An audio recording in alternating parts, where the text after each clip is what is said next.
Hey there. Welcome to the Bernie Miklasz Show. I'm Bernie Miklasz, and good to be with you on kind of a blues type day, as in blue mood. Anyway, the Bernie Show presented by DraftKings. The crown is yours. Yeah, like I mentioned, man, I got the blues. I know you got the blues. I think we all got the blues, including the Blues having the blues after what happened Sunday night in Winnipeg, Game 7. First round series, everything it's up for grabs. Blues at Jets, winner advances, loser goes home. And the Blues had it control for most of the night. I don't have to go over the gory details. The Blues led this game 2-0 early. They took a 3-1 lead into the third period. In all, they led this game that went in deep into the second overtime. They led this game for 56 minutes and 53 seconds. It was in their hands. They had the lead. They had the momentum. They just let it slip out of their hands. That's all you can say about this. The Blues only have themselves to blame. It was virtually a sure thing. And then they collapsed in the final 2 minutes, giving up 2 goals with Winnipeg after they pulled Hellebuck from the goal, of course, going with the extra attacker. And just like all season long, Blues have been awful when the other team pulls the goaltender and sets up a 6-on-5 situation. So the Jets scored the tying goal with 2.2 seconds left in the third. And the Blues, after that, tried to hang on. I mean, it was a storm up in Manitoba. It was going against them. I was a little surprised they got through the first 20-minute overtime, and they nearly made it through the second overtime when Adam Lowry scored for the Jets and put it away. 3 minutes 50 seconds left in the second OT. At 4-3 Jets, that's your final. Season over for the Blues. They were emotionally devastated. I think I'm assuming every fan watching that who loves the Blues felt like they got punched in the heart and kind of put everybody in a painful state of disbelief, the Blues players included. And I'm going to talk about the Blues overall season later on. And I have a lot of respect for this team, the way it clawed back under time and time again under Jim Montgomery. The Blues weren't even supposed to be in the playoffs, let alone Game 7. And I know that. During the season, they overcame obstacle after obstacle after obstacle, challenge after challenge after challenge, all kinds of adversity, and they beat the odds. They've been a wonderful team to watch, a wonderful team to root for. They gave their great fans a wildly entertaining ride. Now, just for perspective, when Montgomery replaced Drew Bannister in the third week of November this season, the Blues had the 26th best record in the 32-team NHL. But Montgomery transformed the Blues from a sad sack loser to a relentless pack of 5-on-5 attack dogs. The Blues began to believe in themselves, they began to believe in each other, and we began to believe in them. And, that's why this Game 7 failure was especially excruciating. It's going to be difficult to forget this one. It's going to be hard to even think about it all spring and summer. In fact, I'm a little bummed out here, so I got to regroup, and I want to talk to you about DraftKings if you permit me. Thank you. If you think you know Major League Baseball, the NHL, the NBA, PGA Tour, NASCAR, soccer, and more, well, it's time to have some fun. It's time to win. Let's go. DraftKings Pick 6 is waiting for you. You just focus on player stats. You choose whether the player will go higher or lower than a specific statistic put there on the DraftKings app as you're looking through all the different situations that you can choose from. Then you make your selections to take your best shot at pulling in big cash prizes. Compared to the competition, DraftKings Pick 6 is a grand slam home run.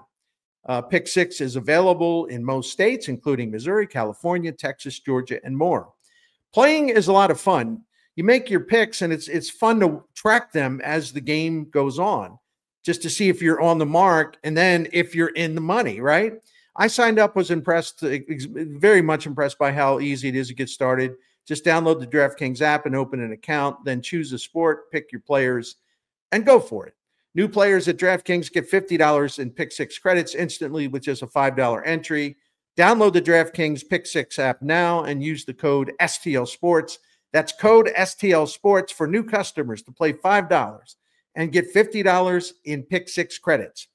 Better payouts, bigger wins, only with Pick 6 from DraftKings. The crown is yours. Gambling problem? Call 1-800-GAMBLER. Help is available for problem gambling. Call 888-789-7777 or visit ccpg.org in Connecticut. Must be 18 and over. Age and eligibility restrictions vary by jurisdiction. Pick 6 not available everywhere, including New York and Ontario. Void where prohibited. 1 per new customer. Bonus awarded as non-withdrawable Pick 6 credits that expire in 14 days. Limited time offer. See terms at pick6.draftkings.com/promos. All right, back to the Blues and that nightmare of a horrific loss in Game 7. It wasn't just that they lost, it was how it happened, right? I think we could accept if Winnipeg came out from the game, played great, beat the Blues like 4-2 or something like that with very little drama, but it wasn't that way. The Blues had this game basically, 2 seconds from taking that series victory on the plane back to St. Louis. It was just a shocking result because this is what bothers me and bothers you. The Blues set up their own failure again in Winnipeg by playing passively with the lead, not trying to pass the action, not trying to press the action, I should say, with a heavy forecheck, not keeping the heat on Hellebuyck, not taking enough shots to make him crack again, just as they did early in the game and just in this Game 7. And just as they did in all 3 games played in St. Louis. And they'll have time, they'll have months to think about this. Why did they back off?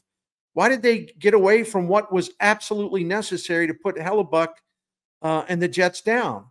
By Game 7, you think the Blues would have learned their lesson by their losses to the Jets in Games 1, 2, and Game 5. The way they lost those games because they got away from their most effective style of hockey, the style of hockey, the strength of 5-on-5 hockey that had turned them from an also-ran into a team.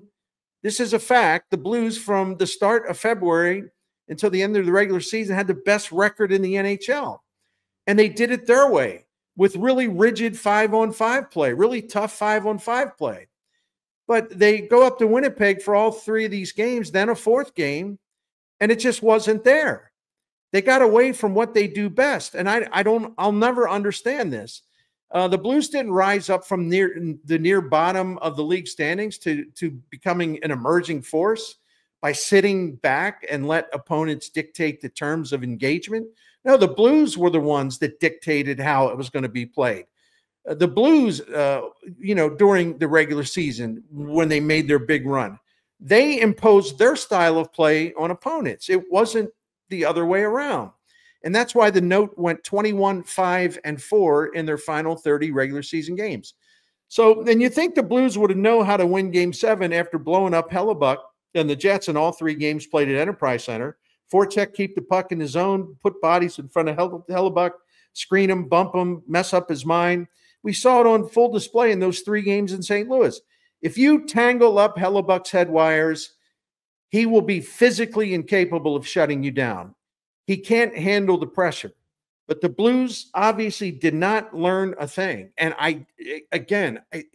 it's incomprehensible to me. All 4 games were winnable, but the Blues let all 4 of those games slip away. It was a huge failure, and there's simply no way to justify it or excuse it. You can tip your cap to Winnipeg. You can point to, of course, Winnipeg was the best team in the National Hockey League in the regular season, President's Trophy Cup winner.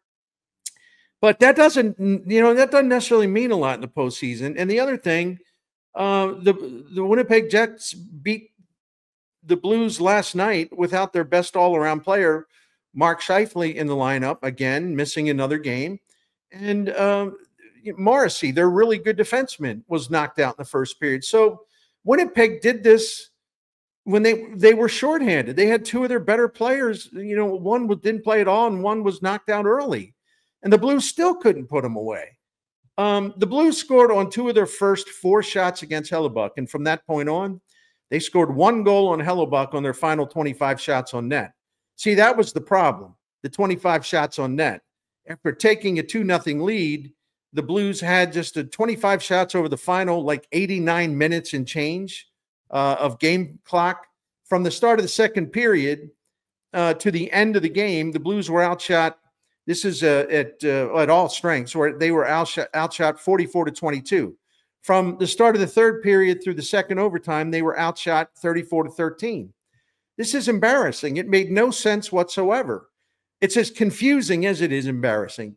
They had to stay on the tack. Instead of staying on the tack, they went into a shell. They let the Jets pepper Jordan Binnington with shots.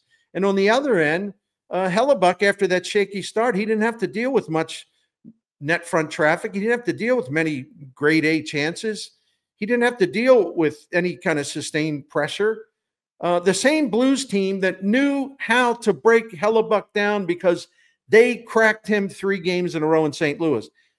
In this game, after coming out and just immediately putting him into that replay mode of what happened in St. Louis, they let him recover mentally and emotionally. Why? How could this happen?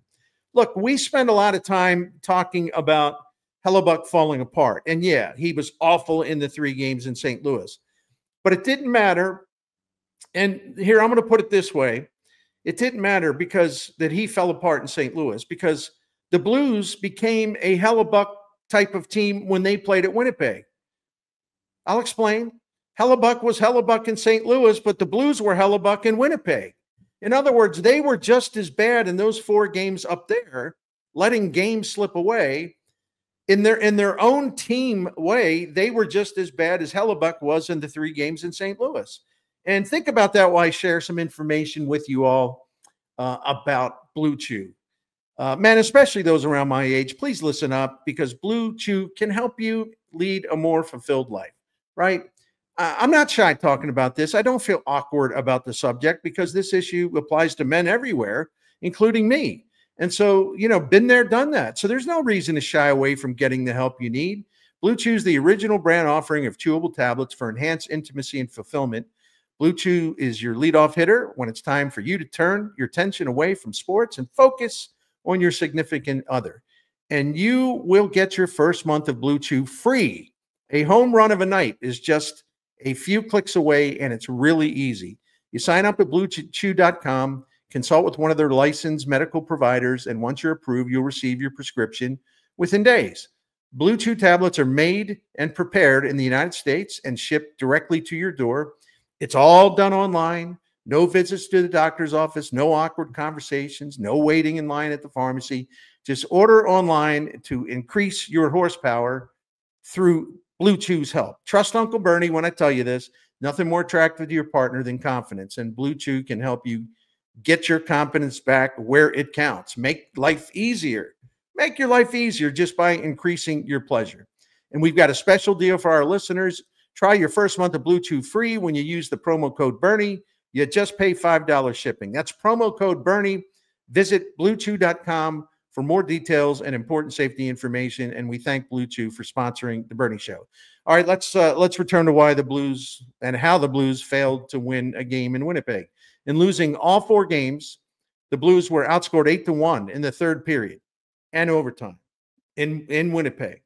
Started 3rd period to whenever the game ended, outscored 8-1.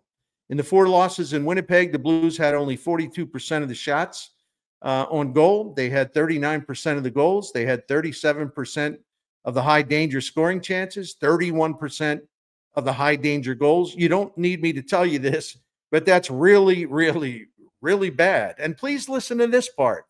Over the 4 games at Winnipeg, this is really falling at the 4 games over, at Winnipeg, over the 4 games. Sorry. The Blues held the lead for 89 minutes and 24 seconds and never converted those advantages into a single win up there. Not only that, in the 4 games at Winnipeg, you add all up 4 games, the Blues were tied with the Jets for 67 minutes and 46 seconds in those 4 games. So that means the Blues either had the lead or they were tied in the 4 games at Winnipeg for 2 hours, 37 minutes, and 10 seconds of clock time. That means, and it's just kind of a roughly put this together, that means that in the games at Winnipeg, the Blues either had the lead or were tied for they're close to 60% of the minutes that they played in Winnipeg. So they had an advantageous, situation, advantageous position over and over and over again. In game 1, the Blues had a lead of 2-1. and took a 3-2 lead into the third period, and they lost. In game 2, they were tied 1-1 going to the third period, and they lost. In game 5 at Winnipeg, they were tied with the Jets for nearly 10 minutes of clock time. And after being deadlocked at 2-2 on the scoreboard, that goal by Snuggerud, the Jets, it's a 2-2 game, and the Jets sprinted away from the Blues, scoring the game's next 3 goals. As I mentioned earlier in game 7, the Blues had a 2-0 lead, 3-1 lead, possessed the lead overall for 56 minutes and 53 seconds of that game, and they lost. Needless to say, the Blues were terrible when Winnipeg pulled the goalie for the extra attacker, but that was nothing new, including 2 goals in game 7 that eliminated them basically. It eliminated them because, yeah, I know they had a chance to win it in overtime, but the point is it never should have got to overtime. If they had taken care of business, they wouldn't have had to worry about overtime. So the Blues, as many of you know, have been beaten for 13 goals this season when opponents put the extra attacker on ice to make it a 6-on-5 matchup. No NHL team gave up more 6-on-5 goals this season than the Blues. Put that on the list of things to fix. And frankly, I don't know how it ever got that far. I don't know why it hadn't been fixed before game 7. You know, they had plenty of time to work on this. Late in the third period, despite winning a good number of their defensive zone faceoffs, which should have led to the Blues, chewing up a lot of time, they kept icing the puck over and over and over and over again, which set up more and more faceoffs in front of Binnington. The Blues would have been done better off, as you know, by chipping the puck in the neutral zone, sending a forward out there to go get it, make Winnipeg go get it, contest it a little bit, and then Winnipeg, if coming up with the puck, even when they came up with the puck, if it was a neutral zone situation, they'd still have to spend time getting back up to the offensive zone, trying to regain the offensive zone. Then they have to set everything up again. Instead, they just kept icing it. And it just kept the pressure on. It didn't relieve the pressure. It kept it on. We all know Pavel Buchnevich had a clear chance to skate his way out of trouble by getting to the neutral zone there real late in the third period, but he chose to ice the puck. He didn't have to. And the Blues, once again, had to set up in front of Binnington with all the heat on their goal. The Blues panicked under pressure. They panicked under pressure, just as Hellebuck panicked under pressure in his 3 games in St. Louis. And here's the other thing. We got to speak the truth here. The Blues' best players were largely no-shows in the 4 games played at Winnipeg. And I'm talking about even strength hockey. Captain Braden Shen, even strength, no points in 75 minutes of ice time. Jordan Kyrou, 1 goal, no assist, 72 minutes of ice time. Buchnevich had 1 assist, 77 minutes at even strength ice time. Robert Thomas had 1 assist, that's it, in 78 minutes of even strength ice time. The Blues got nothing in terms of points from Jake Neighbors in 74 minutes of even strength hockey. Zach Bolduc had 1 assist in 47 minutes of even strength hockey. Jimmy Snuggerud did score 1 goal, and it was an important one at even strength hockey. But the Blues, it's just amazing how those guys collectively failed to make a difference when, you're playing even strength hockey in 4 games at Winnipeg. They were ghosts. It's stunning to think about it. Also, the Blues did not get an even strength goal from their defensemen. Now, Colton Parayko did have 2 assists, and Cam Fowler and Justin Falk each had 1. But the Blues defensemen weren't nearly as much of a factor offensively in Winnipeg at even strength than, as they were in St. Louis when they were dynamite. Listen, I'm already looking forward to the start of next season. I'm curious to see what general manager Doug Armstrong will do with his roster. There's so much good young talent. There's more on the way. It really is an exciting time to be a Blues fan, and we're going to have all kinds of time to discuss that. But this one is hard to shake off. It's really hard to shake off because the Blues had it. They had it. It's right there. They had it. And they let it get away. And they let it get away because they got away again for the 4th consecutive game played in Winnipeg. The Blues got away again from what they do best and the style that they need to play to win games up there. The Blues got away from their identity, and by getting away from their identity in those games at Winnipeg, they now get away and play golf and do whatever they want during the off season. It's too bad. Shouldn't have been like this. All right, that'll do it. Love the Blues. Hated the way the season ended. Thank you for watching here on The Bernie Show.